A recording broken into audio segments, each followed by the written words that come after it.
Alright, this is the last cotton update for the 2019 growing season. Just came out here and picked the last remnant bolls that opened since the hard frost. I managed to fill this quart bag totally full of unpicked bolls. So I'm gonna probably give this to the museum for them to use in display, and then they can tear them apart or leave them whole or do whatever the heck they want with them, because I elected not to pick any more seeds out of these plants after the hard frost, because a lot of them look freezer burnt and I didn't know how many were still viable. So rather than mess up the germination rate for next year, I just decided to heck with it. I got enough seeds. Don't really have enough lint, but I have enough seeds. Haven't ginned them yet, so well, that's just sort of a guess. But I don't need any more seeds for this year, so let's just call it quits. And that worked out good, because I just realized, hey, I can give all this stuff to the museum, because they wanted more than what I had given them before, so I had a more impressive display item. Alright, so it's the next step in preparing the new cotton plot area for the 2021 plot, well, 2020 plot. And this step is getting a soil test done, soil analysis done, to figure out what the nutrient percentages are out here. Now, I had a soil test done on this property that was basically from all of this area done 2 years ago, and I could theoretically use that for the new area, but I'm interested to see how the cotton has affected the soil chemistry, what nutrients it has pulled out of there, because that tells me what I need to fertilize on this area of the plot, because its chemistry is going to be, I'm assuming, significantly different in some capacity, and I want to know what that is. So I'm going to take a soil survey from all within inside of this plot, and then I'm also going to go and take samples from all around the perimeter, all within the new area over there, and we'll send off both of those and see how they differ. So in order to do that, we have to take a shovel, and because this is turf or pasture, I need to take a soil sample from 2 to 4 inches below the surface. So we just kick the shovel down in there, break the soil up,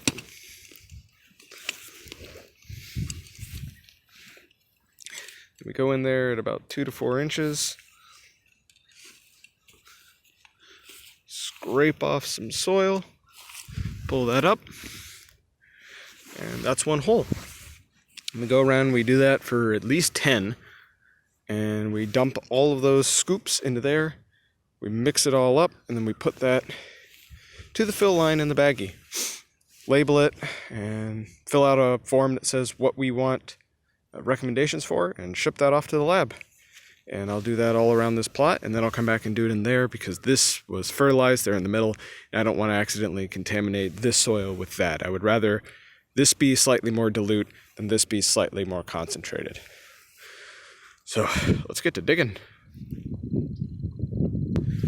Alright, so that's 20 holes. I just went through the whole effort of showing you the last scoop, and then doing all of that, video stuff, and then the phone didn't record because I think I accidentally pressed the button. So I'll come back and say all this again.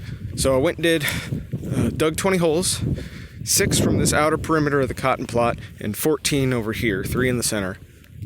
And that includes these 2 over here, which are on the perimeter of the cotton plot, but also in this new area. You may be wondering why I decided to do shovel tests on the outer perimeter of this cotton plot when you already saw that the plot's going to go that way. Well, that's because I'm going to try and do a border of sacrificial plants around the whole perimeter, about 3 to 4 feet, which probably means I'm not going to put another row over there. I'm also going to try and plant indigo, because I learned the other day that the slave communities, as well as the freedmen, they used blue in a lot of their traditional textiles, and this is part of the Gullah Geechee culture. Haint blue. It's a spiritual color that's used to keep bad spirits away from your person and your home. And they used indigo for that. And I've been wanting to plant indigo out here, but I couldn't really come up with a historical interpretation to tie that into why I'm planting indigo, other than I'm growing cotton and I need something to dye the cotton to make patterns and stuff. However, the fact that haint blue was such a significant part of the Gullah Geechee culture that I am kind of embarrassed that I didn't know that until the other day. That ties that in perfectly into this interpretation. So I'm going to try and plant some indigo, and I think that's going to go over here. So I just misspoke. I'm going to have to do an extended border out that way, which means I'm going to have to come back out here with a mower. And I'm going to keep a perimeter of about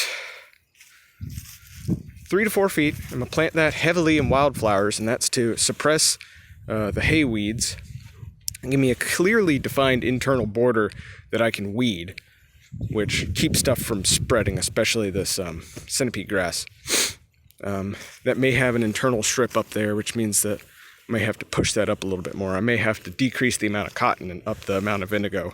Indigo is going to go on this aspect because I'm planting, I think I only have native indigo. I may have some of the Guatemalan indigo. The native indigo does a lot better in this type of soil. So I'm going to try and plant that, and it likes shade. So putting it here on the east aspect will give it the most shade. That's my plan, at least. So anyway, so I've got 20 shovelfuls of soil. So I'm going to grab a soil baggie and the transplanting trowel. And we're just going to mix this up. Alright, now this is all thoroughly mixed. We just fill up this baggie to the line. As you can see, I have this labeled as HH New 20. So that's so that I know which one of these this is. Not necessarily for the people in the lab.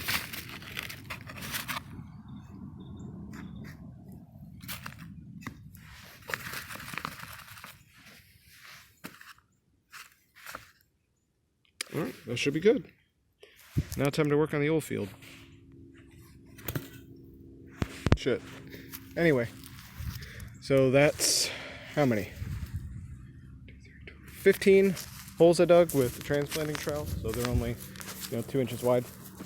I went down the center of each of the 3 valleys, took a sample at about 3 foot from either end and 1 in the center. And here on the outside of 1 and 4, I took a sample in the same locations, except instead of on the valley, I took them on the side of the row.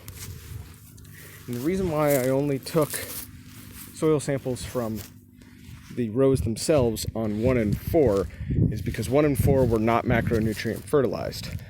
And the reason why I took it from the valleys on either side of row 2 and 3 is because 2 and 3 were macronutrient fertilized. So if I take a sample directly on top of either 2 or 3, or on the side of 2 or 3 in any capacity, it's going to read high in potassium and phosphorus, which I don't want. So I'm only taking it from the center because that's only going to be runoff. And with how sandy the soil is, there's not that much surface runoff that's getting to the fertilizer itself. So any surface runoff from the fertilizer is going to go down into the water table. So that should tell me what the plants are actually getting with the roots in the valley, which I think is probably nothing considering how high they are and how compacted the valleys are. So if anything, the valleys should read the same as the outside, and these will knock our numbers down. So if I come back low over there, it should be theoretically what I'm getting back low is probably under exaggerated by like 25 to 50%. It's not going to be any more than, I guess, 60% if I've got 3 samples from not in the row itself. But it should also come back low anyway because these have been unvegetated, which means they probably had a good bit of nutrients run deeper into the subsoil. We'll see how it pans out, but that's my uneducated guess. So yeah, so I'm gonna fill up that baggie fill out some forms. I'm gonna go back to my house and do all the soil sampling I need for my orchard and my permaculture garden and some other spots where I'm gonna stick some other plants and may want to know the soil. And then I'm gonna ship all of these off and pay like $50 to get 5 samples done. Well, no, I guess it's only gonna be $30, but anyway, get that done, and then that'll give me all the guidance I need and what I need to add to this soil. And then whenever I start seeing physical symptoms show up in plants, I will correct accordingly. Till then, Tom out.